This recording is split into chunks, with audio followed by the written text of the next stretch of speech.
Hello வணக்கம். Welcome to Nellai AachiSamayal. அனைவருக்கும் இனிய தீபாவளி நல்வாழ்த்துக்கள். இந்த சேனலில் நீங்கள் முதல்ல பார்க்குறதா இருந்தால் நீங்கள் எனக்கு எப்படி இருக்குது என்னங்கிறத எனக்கு கமெண்ட் பண்ணுங்கள், லைக் பண்ணுங்கள், சப்ஸ்கிரைப் பண்ணுங்கள். இன்றைக்கி நம்ம பண்ண போகிற ரெசிபி தேன்குழல். தேன்குழல் பொதுவாக எல்லோரும் மிஷினில் அரைச்சோ திரிச்சோ பண்ணுவாங்க பச்சரிசியை வச்சு. இன்றைக்கி நம்ம பண்ண போகிறது புழுங்கல் அரிசியை வச்சு பண்ண போகிறோம். புழுங்கல் அரிசியை 3 மணி நேரம் நல்லா நனைய வச்சு அதை கிரைண்டரில் நல்லா அரைச்சி உளுத்த மாவு சேர்த்து பிசைஞ்சு நம்ம பண்ண போகிறோம். இது நல்லாவும் இருக்கும், நல்லா பொறுப்பாக இருக்கும், நல்லா நிறமாக இருக்கும், நல்லா டேஸ்ட்டாகவும் இருக்கும். இது எப்படின்னு நான் செஞ்சு காட்டியிருக்கேன். நீங்கள் பண்ணிவிட்டு எனக்கு மறக்காமல் லைக் பண்ணுங்கள். வாங்க சேனலில் போவோம். ஹலோ வணக்கம். நான் நெல்லை ஆச்சி பேசுகிறேன். இன்றைக்கி நம்ம தீபாவளி ஸ்பெஷலுக்கு இன்றைக்கி நம்ம அரைச்சி தேங்குழல் புளிய போகிறோம். அது எப்படின்னா புழுங்கல் அரிசியை நம்ம அரைச்சி அதை பண்ண போகிறோம். ஆனால் இது கொஞ்சம் வேலை ஜாஸ்தி தான். மாவை இடித்து பண்ணுறதுக்கும் அரைச்சி பண்ணுறதுக்கும் வேலை ஜாஸ்தி தான். ஆனால் இது நல்லா பொறுன்னு நல்லா இருக்கும், வெள்ளையாகவும் இருக்கும், நல்ல முருகலாகவும் இருக்கும். அதுக்கு இப்போ நம்ம தேவையான பொருள் என்னென்னு பார்த்துக்கிடுவோம். இது புழுங்கல் அரிசியை காப்படி 400 கிராம் காப்படி எடுத்து வச்சுருக்கேன். அதுக்கு உளுந்து 100 கிராம்.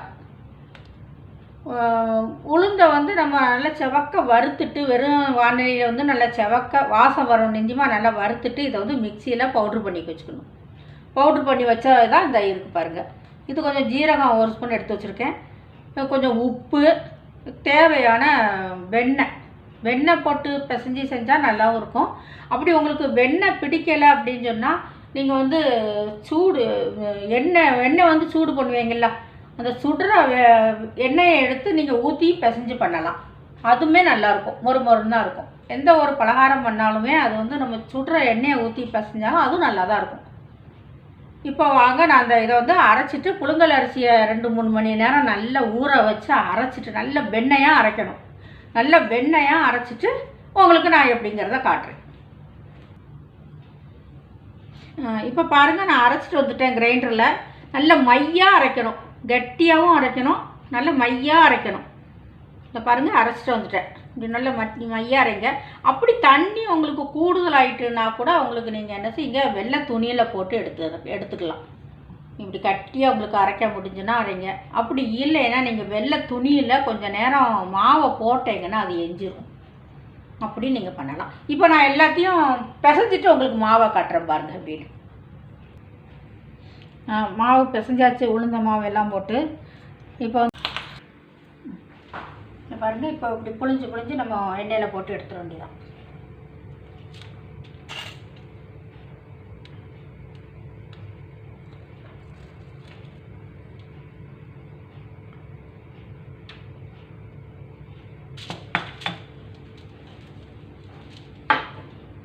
எண்ணெய் காஞ்சிகிட்ருக்கு.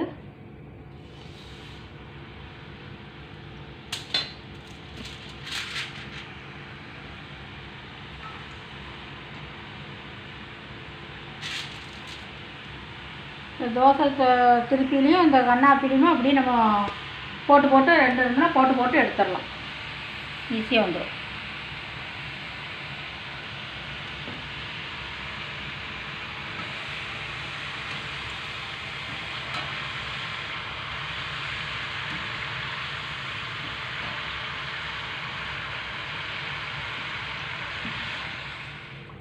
இப்போ பாருங்கள், நல்லா திருப்பி போட்டுட்டு இந்த சத்தம் நின்றதும் நம்ம எடுத்துடலாம்.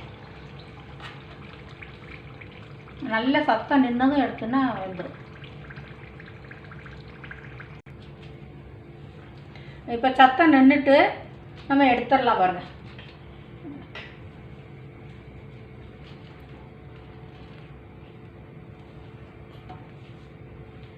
இப்போ நம்ம அடுத்தால புளியலாம்.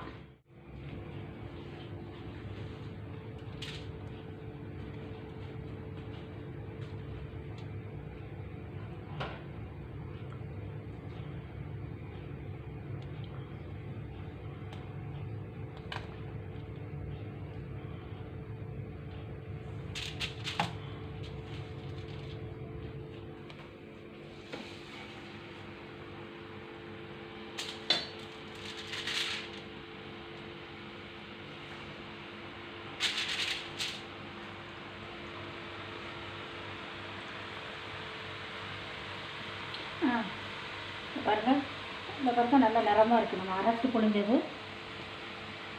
இது வந்து நம்ம சத்தம் நின்னதும் எடுத்தால் சரியாக இருக்கும்.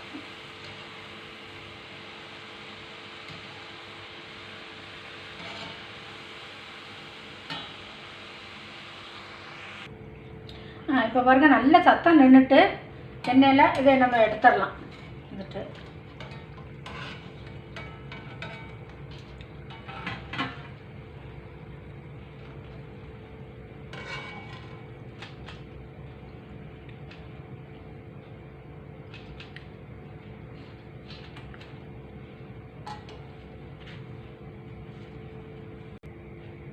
இதை பாருங்கள், வெள்ளையே நல்ல மொறுமொறுன்னு இருக்குது. எடுத்தாச்சும் இதை நம்ம வேறு பிளேட்டில் மாற்றி உங்களுக்கு காட்டுறேன் எப்படிங்கிறது. பாருங்கள் எப்படி இருக்குன்னு. இப்போ வந்து நம்ம கிரைண்டரில் அரைச்சி பண்ணனால முறுக்கு வந்து பாருங்கள் நல்ல நிறமாக இருக்குது, வெள்ளையாக. நம்ம எடுத்து பிளேட்டில் வச்சிட்டோம். பாருங்கள், நீங்களும் இதை மாதிரி ட்ரை பண்ணுங்கள். எப்படி இருக்குங்கிறத கமெண்ட் பண்ணுங்கள், ஷேர் பண்ணுங்கள், சப்ஸ்கிரைப் பண்ணுங்கள்.